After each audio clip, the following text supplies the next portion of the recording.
In February 1959, 9 experienced hikers walked into the Ural Mountains of Russia. They never came back. What investigators found when they discovered the camp, 3 weeks later, in the snow, in the silence of one of the coldest places on Earth, has never been fully explained. Not by scientists, not by the Soviet government, which classified the investigation for 30 years. Not by the dozens of researchers who have spent their careers trying to understand what happened on that frozen mountainside. The case has a name. It is called the Dyatlov Pass Incident. The 9 hikers were students and graduates from the Ural Polytechnic Institute in the city of Sverdlovsk. They were not beginners. They were not careless. They were experienced, physically strong, and well-prepared for difficult conditions in extreme weather. Their leader was a 23-year-old man named Igor Dyatlov. He was intelligent, careful, and respected by everyone in the group. He had organized mountain expeditions before. He knew what he was doing. The group included 8 men and 2 women. Among them was a man named Semyon Zolotaryov, the oldest at 38, a decorated war veteran who had survived some of the most brutal battles of World War II. There was also a woman named Lyudmila Dubinina, 20 years old, described by everyone who knew her as fearless and determined. These were not people who panicked easily. On January 23, 1959, they set out on skis from a small town called Ivdel, heading toward a mountain called Ottorn. The route was graded Category 3, the most difficult level of hiking in the Soviet classification system. They chose it deliberately. They wanted a challenge. Their plan was simple: reach Ottorn, plant a flag at the summit, and return safely by February 12th.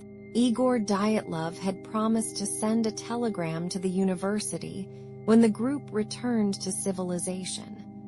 February 12th came and went. No telegram arrived. A search and rescue team was sent into the mountains on February 20th. They found the group's abandoned camp on February 26th on the slope of a mountain called Khalet Siyakal. In the local Mansi language, Khalet Siyakal means dead mountain. The tent was damaged. This was the first strange thing. It had been cut open from the inside, not torn by wind, not broken by falling snow, but deliberately cut with a knife from within in multiple places, as if the people inside had needed to escape very quickly and could not use the entrance. Inside the tent, the investigators found everything the hikers owned. Their boots, their warm coats, their food, their equipment, everything they would have needed to survive a night at minus 30 degrees Celsius was still inside the tent. The hikers had left without any of it. The footprints in the snow told the next part of the story. 8 or 9 people had walked away from the tent in a single direction, down the slope, toward the edge of a nearby forest, approximately 1.5 kilometers away. The footprints were calm and evenly spaced, which meant they had been walking, not running. Some of the footprints showed bare feet. Others showed feet covered only in socks. At minus 30 degrees Celsius, in the dark, in the snow, they had walked away from the warmth and safety of their tent deliberately, calmly, without their equipment, into one of the most dangerous environments on Earth. The first 5 bodies were found near the forest and along the slope between the forest and the tent. They were all dressed inadequately for the temperature. Thin clothing, no boots, some with no socks.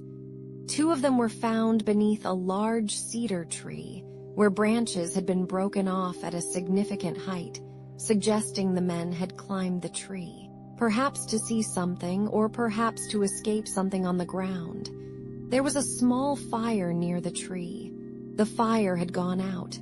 The causes of death for these 5 were straightforward. Hypothermia. They had frozen to death in the snow. Tragic, but in theory, explainable. If you accepted the idea that something had caused them to flee their tent without their equipment in the middle of the night.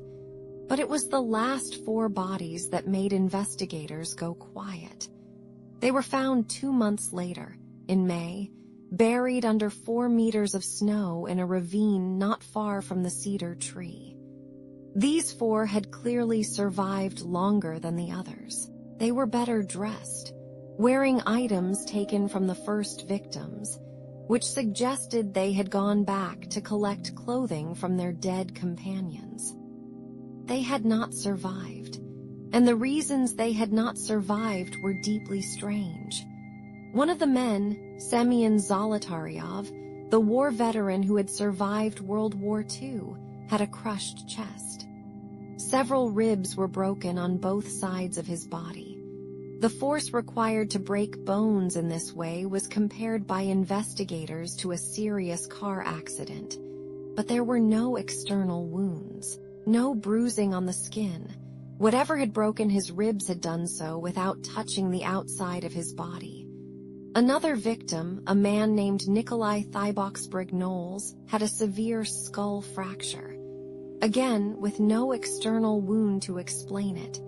And then there was Lyudmila Dubinina, the fearless 20-year-old woman who had never been afraid of anything. Her tongue was missing. Her eyes were missing.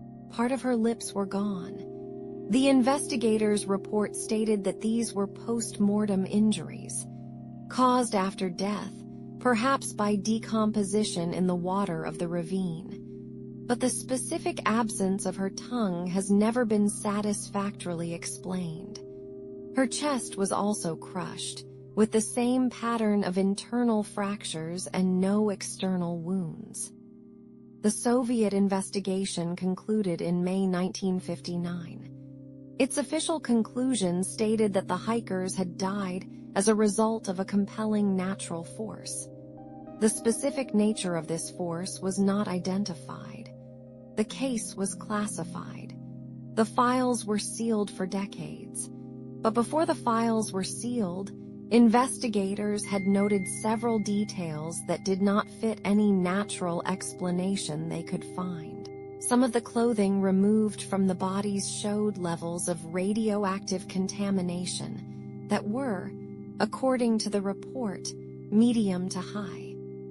There was no obvious explanation for why hikers in a remote mountain location would have radioactive clothing. Witnesses in nearby towns reported seeing strange orange spheres of light moving across the sky above the Dyatlov Pass area on the night of February 1st. The night the investigators estimated the hikers had fled their tent.